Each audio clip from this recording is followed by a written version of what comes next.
Hello everyone. In this video, we're going to continue building out our spreadsheet. So in the previous video, I changed it slightly, but we went ahead and added a title for our spreadsheet. So we're doing a 2026 budget. So in the previous video, I did a March 2026 budget, but we'll just do one for all of 2026.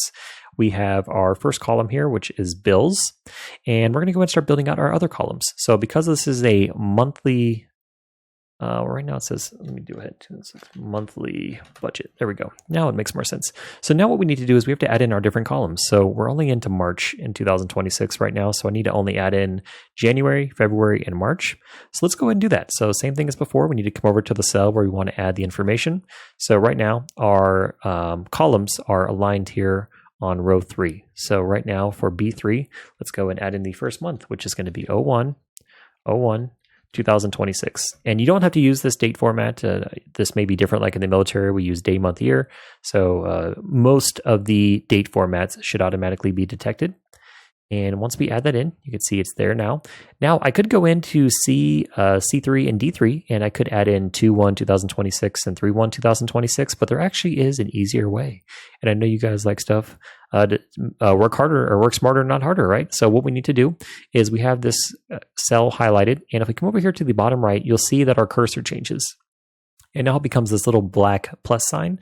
So what we can do is we can actually just hold left click and then drag this over. So now what we did is we went ahead and dragged it over to C3 and D3.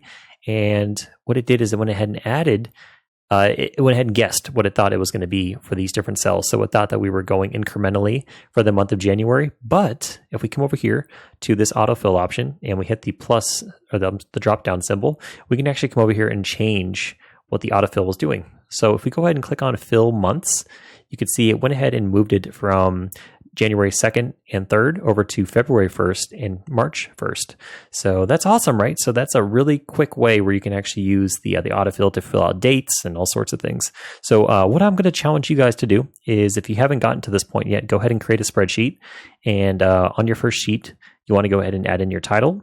You want to add in your column. You don't have to do bills like I'm doing. You can do whatever you want, but go ahead and add in a couple different columns up here. And then you can go ahead and start filling in some of the information within your first column or maybe multiple columns. And what we'll do is we'll pick up in the next video filling in the different dollar amount information for each one of these for the different months.